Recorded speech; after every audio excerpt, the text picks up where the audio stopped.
Hello పిల్లలు. మనం ఈరోజు ఇంకో కొత్త కథతో నీ ముందుకొచ్చాను. ఒక పార్క్‌లో ఇద్దరు యువకులు మాట్లాడుకుంటున్నారు.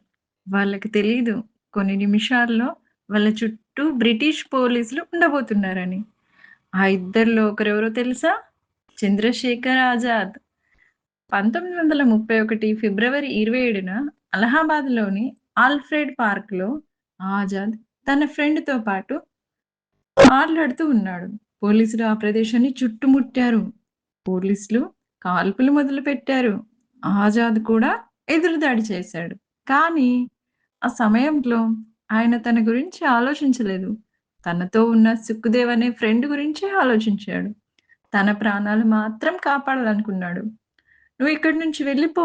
స్వాతంత్ర పోరాటాన్ని కొనసాగించు" అని చెప్పి వాళ్ళ ఫ్రెండ్‌ని అక్కడి నుంచి పంపించేశాడు. తాను మాత్రం అక్కడే ఉండి పోలీసులను ఎదుర్కొంటున్నాడు. చాలా శబ్దం వస్తుంది. టుక్ టుక్ టుక్ టుక్ అని అందరూ పోలీసులు కాలుస్తున్నారు. ఆజాద్ కూడా భయపడ్డాడు. నా ఫ్రెండ్‌కి ఏమైతదో అని భయపడ్డాడు. కానీ తిను మాత్రం ఎదుర్కొంటున్నాడు పోలీసులని. అప్పుడు ఆ రోజు ఆజాద్ తన ప్రాణాలను రక్షించుకోవచ్చు. కానీ తన ప్రాణం కంటే స్వాతంత్రం గురించి వాళ్ళ ఫ్రెండ్ తన పాత్ర ఎక్కువుందని ఆలోచించి వాళ్ళ ఫ్రెండ్ ప్రాణాలు కాపాడాడు. చాలా గొప్ప వ్యక్తి గదా! అందుకే ఆయన ఆజాద్‌గా నిలిచిపోయాడు. నిజంగానే ఆజాద్‌గా నిలిచిపోయాడు. గ్రేట్ కదా! మనకు ఈ కథ చెప్పే నీతేంటి? దేశభక్తి అంటే కేవలం జెండా పట్టుకోవడం కాదు.